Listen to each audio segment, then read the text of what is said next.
I'm gonna have fun on a trip with the gals using your card. Out of the blue, I got a call from Brian. I had noticed he'd been coming home late for the past few weeks, secretly chatting on the phone with Nicole, and acting antsy around the house. Had he been plotting something like this all along? I had suspected he might have teamed up with Nicole for some kind of scheme. Good thing I was prepared. Maybe I should pretend to be surprised here. Mine? Huh? What do you mean? Explain. I already knew Brian was leaving for a trip today. Honestly, it's unbelievable. If he's trying to pull one over on me, I wish he'd plan it out better. I had been patient with everything until today. But now, I only felt the urge to get back at him. There's no way I wouldn't have a revenge plan ready. It's about time we fight back against those insufferable siblings, after all the patience we've shown. Once today is over, I reckon everything will clear up. I hope they're having fun on that trip, not realizing one of their fellow travelers is on my side. My name is Pamela Smith. I'm 33, living in a house with my husband Brian. Right after high school, I started working at my current company. After gaining some experience and being recommended by my boss, I acquired several certifications. In this company, if you have certifications and a proven track record, you're valued. I even got a position when I was about 21, and it seems I was the only one to get such a role so young. Even though it's just a lead position. I secretly aspired to reach at least the rank of a department head. After some time had passed, a few new employees joined the company, and among them was Brian. Though I'm younger than him age-wise, I'm his superior at work. I was assigned to train Brian and 2 others, a total of 3 people. Pamela, you're pretty close in age to us, right? And you're a supervisor? Seriously? Yeah, I think I'm maybe a year younger or so. I've been working here ever since I dropped out of my high school, so I've got some experience under my belt. I see that you have your career plans well laid out early on. That's impressive. He often complimented me back then. Then Brian started pursuing me. I reluctantly began dating him, but before I knew it, I had fallen for him. From there, I guess our relationship was pretty typical. We'd go out for dinner or drive around, and before long, we moved in together. After moving in, I started to notice Brian's sloppiness. I thought maybe he trusted me enough to be himself, so I tried not to mind it too much. After living together for a while, Brian proposed, and I said yes. Then we sat down to discuss our future. I'd like you to quit your job and become a stay-at-home wife. I'll work and earn money, and you can take care of the house. That's the dream. I also want kids soon and am looking forward to buying a home and our wedding. I'm thinking of wedding, home, then kids, in that order. What do you think, Pamela? You know, Brian, that plan sounds great. I don't really mind the order either. But money's a concern. Even with our savings, you know? And I don't plan on quitting my job. Even if we have kids, we can work by being flexible. I'm a bit worried about the finances if we buy a house. Yeah, I get that. But I hate that you earn more than me. Still, I want our house. I was thinking of buying one right after our wedding. That might be tough. I already earn more than you do. So, how about we manage the wedding and the house for now, and think about kids later? We can decide what to do about my job then. All right.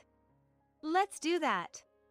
Honestly, I didn't want to quit my job, but I felt like suggesting this, otherwise Brian might be demanding forever. Before our wedding, we had an engagement party with both families. Brian's sister, Nicole, was away on a trip, so I met her for the first time at the wedding. She entered the bride and groom's waiting room without knocking, looked me up and down, snickered, and said, "So, this is who Brian chose? A bit plain compared to his past choices, huh? Oh, I'm Nicole. Your sister-in-law. I'm the type who doesn't hold back with family, so heads up." I'm Pamela. Nice to meet you." Nicole flapped her hand in a wave and left the room. I was left stunned by her upfront attitude. Yes, it turns out this sister-in-law is quite the character. I later greeted my sister-in-law's husband and thought he seemed like a decent guy. The ceremony went off without a hitch, and after touring our new home, Brian and I bought the house we both liked. I thought things were gonna get busy, so I put more energy into my work. On a seemingly ordinary day off, the doorbell suddenly rang.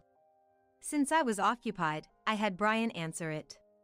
He came back chatting and laughing, and it turned out my sister-in-law had dropped by. "Pamela, hey there. Brian's doing pretty well, huh? Owning such a big house. Good for him. After all, he's my little brother. Right? I've been working hard. Make yourself at home.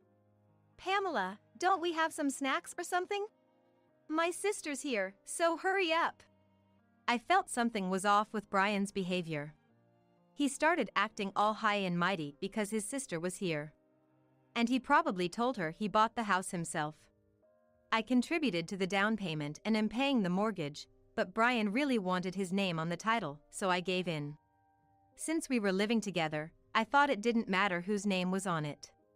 But the way he explained it to his sister kind of irked me.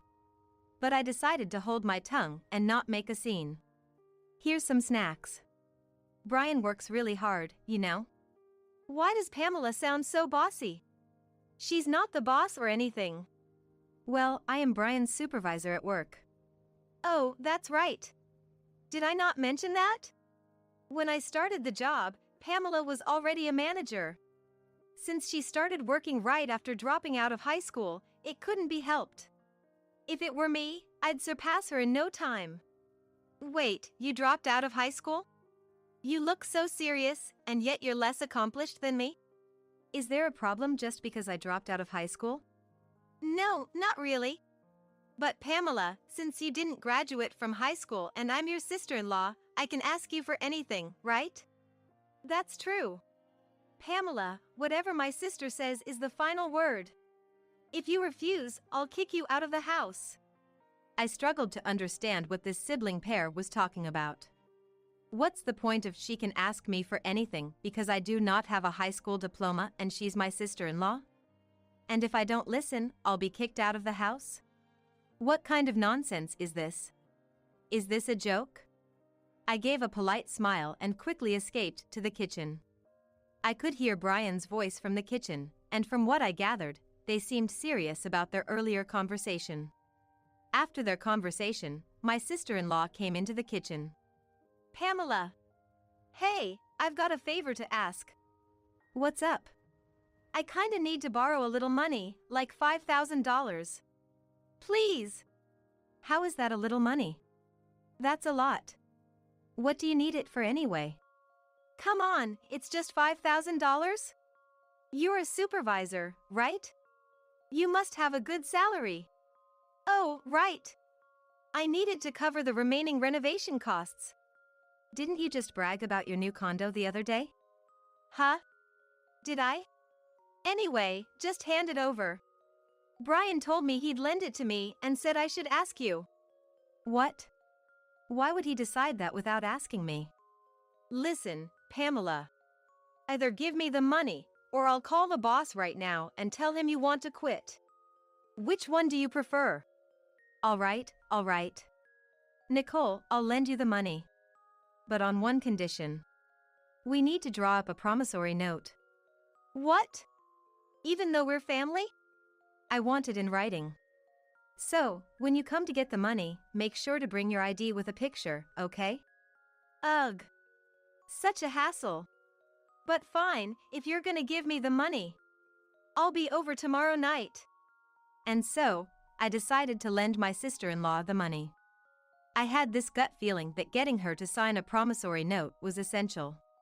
Even though Nicole grumbled, she did bring everything I asked for the next day. But seriously, I never knew how much Brian was spoiled by his sister until we got married. It's just ridiculous. I bet no matter what I said, it wouldn't have made a difference. Later on, I found out Nicole used the money to buy designer stuff. And once I lent her money, she kept asking for more, without any hesitation. Of course, I made her sign a note every single time. In a month, she had borrowed about $12,000 from me. Just when I thought this was becoming too much, I got called into the boss's office. Turns out, they wanted to promote me from a supervisor to a manager. I was over the moon. I couldn't wait to get home and share the good news with Brian, who had taken the day off. I'm home. Brian, guess what? Welcome back. Pamela, you seem really excited. What happened? Today my boss called me in and guess what? He asked me if I wanted to be the department manager. My goal has always been to become the head manager, so I'm super excited that I'm getting closer to it. Huh? Wait, what? Pamela, you're getting promoted? I don't get it. Did you accept the offer? Well, yeah. I've told you about my goal before, right? Hold on, you should have asked for my permission before making such a decision. What were you thinking? Plus, I've told you I wanted you to be a stay-at-home wife, haven't I? How come you're getting promoted and I'm still stuck at the same position? Doesn't that seem odd? That's not my fault. I've told you I don't want to quit my job. Why you can't get promoted is beyond me. Shortly after, Brian made a call, and I assumed it was to his older sister. Sure enough, a few minutes later, his sister arrived. Hey! I heard you stole Brian's promotion opportunity. What's the big idea? No, I didn't steal anything. At our company, promotions are based on performance. So you're saying Brian's incompetent at his job? How dare you look down on him as his wife? This is ridiculous. Let's go grab some barbecue on her dime. They rummaged through my purse and took my bank card. I tried to resist, but they were 2 against 1 and I ended up being restrained. The 2 of them left, laughing. Tears welled up in my eyes. I shouldn't have married such a man. It's too late for regrets. I need to find a good divorce lawyer. That night, Brian didn't come home. The next day, when I went to work, Brian had already arrived and came up to me with a smug look, saying, "Yesterday was a blast. Eating on someone else's dime is the best. Thanks for the treat." When he handed me the receipt, I saw he'd been to an upscale barbecue restaurant and the bill was $1,200. There were also receipts from luxurious bars that totaled an unbelievable $6,000. I wanted to snap back, but more and more employees were coming in, so I held my tongue. On my way home, I checked how much was withdrawn from the bank and, to my shock, it was $8,000. I confronted him when I got back. "Brian, what were you thinking? Taking out $8,000? Fancy barbecue and luxurious bars? It's my money, and it's what I had saved from my single days. I just got home and you're nagging me around. Money from your single days? Don't know, don't care. Can't do anything about it now since I've already spent it." He said that and ran into the bathroom. That's it, I'm definitely gonna divorce him. I went to see a lawyer over the weekend. Several weeks have passed since then. The preparations for the divorce are progressing steadily. Ever since that incident, Brian has been coming home late, and he leaves the house in a hurry on his days off. I was getting suspicious and thought about hiring a private investigator when I got a call from Kevin, my sister-in-law Nicole's husband. "Hello. Is this Pamela's number?" "Yes, Kevin. It's rare to hear from you." "Yeah, it's been a while. Anyway, is my wife there?" "Nicole? No, she's not here." "I see. She's been coming home late and leaving without telling me on weekends. She said she was at Brian's place when I asked her yesterday." "Oh, I see. Brian's been acting the same way. Maybe they're both going somewhere together. It's none of my business anymore, so I don't really care. Oh, and Kevin, I had something to tell you as well. Can you hear me out?" "None of your business anymore? What do you mean?" "All right, go ahead." I told him everything that happened. About the money I lent to my sister-in-law and everything else. Upon hearing this, Kevin sighed and said, "Is that so? I'm sorry about my wife. To be honest, I've been at my breaking point and considered getting a divorce, but I just couldn't take action. Why don't you use the evidence I've gathered, Kevin? You should divorce too. It's not fair for you to be in this situation. Let's give those siblings, who are so selfish and spend money recklessly, a taste of their own medicine. Yeah, let's work together on this. Oh, by the way, I think Nicole and the others might be planning a trip. He mentioned that she had urged him to take a long vacation and that there were travel brochures on Pamela's vanity. Curious, I decided to look inside the shelf that Brian had always told me not to touch. Sure enough, I found travel brochures and club cards. That's when it clicked for me. Kevin, I think they might really be planning a trip. I found some brochures. I've got an idea. As I explained the plan, Kevin laughed and agreed to go along with it. We decided to coordinate further via text and ended the call. I also sent him some potential evidence that could be beneficial for the divorce and meticulously planned our next steps. 2 weeks later, early one morning, Brian left the house. I knew about it since Kevin had informed me the day before. A few hours later, Brian called. I'm gonna have a blast on your card with my sis and friends. He had been coming home late and sneakily making calls with Nicole. I had sensed something was off. I suspected they were up to something. Good thing I had prepared. Maybe I should act surprised. Mine? What? What do you mean? Explain. Seriously? You didn't notice? We planned this trip ages ago. Kevin was just our backup plan in case something happened. We felt you've been getting too arrogant lately and talked about teaching you a lesson. Got it now? You can't stand up to us anymore. I don't have to tolerate this any longer. I've been patient for so long, a little payback isn't too much to ask for. I don't feel anything anymore. Not even a shred of emotion. Brian, what did you say earlier? I told you. About your debit card, right? Huh? I have my card in my wallet though? What? What are you talking about? Because here it is. Wait, what the heck is this? You just noticed? Slow on the uptake, huh?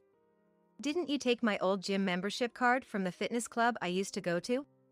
It's the same color and same stiffness. Oh my God. It does say fitness club. But I swear, when I checked it, it was definitely a debit card. You sure you didn't just mix them up? Hey! I heard everything because you're on speaker. What's going on? Brian brought a fitness membership card? I'm sure I saw my debit card. Ugh. So it was a scheme by Nicole and Brian, huh? I'm so disappointed. Actually, last night, I switched the debit card with the membership card. Seems like you didn't check this morning and just went with it. What? Dude, what the heck are you playing at? No, I should be the one asking that. Brian, tough break, huh? Don't get too cocky just because you're my stepsister, got it? You'll remember this when we get back. I've got gifts waiting for both of you when you come back. You trying to bribe us? I won't accept anything but cash. Well, we'll see about that. Look forward to it. That's beside the point. What should we do now? Oh, Pamela, can you send me some money? I hung up the phone. I didn't need to hear any more. Then I got a message from Brian saying, You better send it, okay? Or, worst case scenario, we still have Kevin here, you know. I simply replied with, Is that so? And went back to sleep. I was woken up by the ring of my phone in the afternoon. Looking at the screen, there were an incredible number of missed calls and messages. First, I called my brother-in-law and then answered Brian's call. Hey, finally! Send the money ASAP. Please! It's so cold I think I'm gonna freeze. The reason they're cold is because they're in Alaska. Considering it's February, you can imagine it must be freezing. If Brian and his group are saying they're cold, seems like my plan worked. Really? You said Kevin would help, right? Or is he not there? What? Do you know something? Anyway, it's freezing, and Kevin's not here. Should I clue you in? Since you and Nicole teamed up, Kevin and I did too. Simple, right? Now do you get why I entertained you guys for so long on that first call? To buy time. And Kevin? He hopped on another plane and is coming back here. I hung up once I got word he boarded the plane. Got it? What's your deal with my husband, huh? Don't tell me. You're wrong. We teamed up to get back at you. Now, find your own way back. See you. And with that, I hung up. Kevin should be arriving here soon. I decided to call in my lawyer. We had our final meeting regarding the divorce before Brian and the others would return. Why did I gather everyone here? I was sure Brian and the group would confront me. A few hours later, as soon as Brian and his group returned, they started yelling. Pamela! Hey, what the hell? What were you thinking? Be prepared to move out, okay? Kevin's with you, isn't he? Why did you even come back first? Unbelievable. You okay with me leaving you? Apologize. Shut it! Sit down! Usually calm, Kevin's shouting stunned Brian and his companion, making them sit down right away. The lawyer promptly handed out his business cards to both of them. Both looked dumbfounded as they stared at the cards. Well, here's a gift from us. Kevin and I handed them a stack of papers. As they read through them, their faces turned pale. Wait a minute, this mentions property division. You're not saying it's about divorce, are you? It's written on mine too. It's a divorce. What did I do? Divorce has gotta be a joke, right? Yeah, right. Kevin? Let's head home. I'll go first. I've been recording your daily outbursts after some time. Even the call you made from your vacation, Brian. You don't even know what you did? I can't continue like this with you. Hold on, are you sure? I said it, didn't I?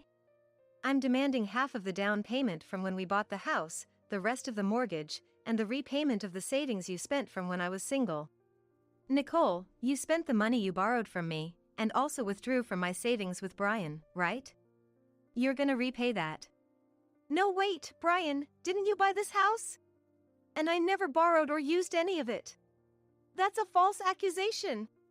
Nicole, please go through everything. There's a promissory note in there for the amount you've borrowed so far. No way, I don't know anything about this. If there's no proof, I'll do this with this scrap of paper. And me too. Hand over that recorder. Brian stomped on the recorder. Nicole tore the paper into pieces and threw it away, and then the two of them looked at us with smug expressions. Look here, first of all, Brian. Even if you do that, there's still data on the computer. And Nicole, that wasn't the original document. What the hell are you two doing? Oops. Indeed, you two don't think things through. Nicole, I have a claim against you too. Spending all the savings and such. And, say hi to that guy you got close at the bar, for me. Both of them were shamelessly crying on the spot. The amount I billed Brian was a total of $115,000, $5,000 for emotional damages, $100,000 for the down payment on the house, and $10,000 for miscellaneous expenses. In addition, there's an upcoming loan repayment of $2,000. For the bill from me to Nicole, it amounted to $31,000, $8,000 for miscellaneous expenses and $23,000 for a loan for which she signed a promissory note. As for the amount billed from Kevin to Nicole, since she had been intentionally distressing him and spending money, it came to $120,000, $30,000 for emotional damages and $90,000 for miscellaneous expenses, all without any division of assets, like condos. I thought the two of them might sue since they weren't the sharpest tools in the shed, but thanks to our attorney who wrote at the end of the paperwork, if you sue, you're gonna lose for sure. No one's gonna represent you. It'll just cost you more. Work hard on your repayments. We settled it without going to court. I grabbed my packed belongings and left the house. Somehow, the word got out at my office, and he was transferred to another branch. Only a few weeks had passed when I got a message from Brian. Pamela, I want to see you. I never thought life without you would be this lonely. Can we give it another shot? You can work as much as you want. It's not gonna happen. Goodbye. Pamela. It's Nicole. I think you should reconsider things with my brother. Why don't we live together? Maybe there's been some misunderstanding between us. I believe things will be better. Nicole, it's not gonna happen. I'm sorry. Goodbye. They begged, but I ignored them and blocked their contacts. It seems Kevin got a similar call but turned it down and blocked them too. Sometime later, when I passed by my old house in a taxi, I saw it was already up for sale. Since the repayment was done in one go and I'd blocked all communications, I have no idea how they're doing now. As for me, I moved out and bought a condo. Work's been going well, and my boss recently told me that I've been promoted to regional director, a position I've always aimed for. I've also been out to eat with Kevin a few times. He's a bit older, but we click, and our conversations flow easily. Things feel just right now between us, and we think alike. Life's been good since the divorce. I'm glad I got divorced. What happened between me and Kevin after that is a story for another time.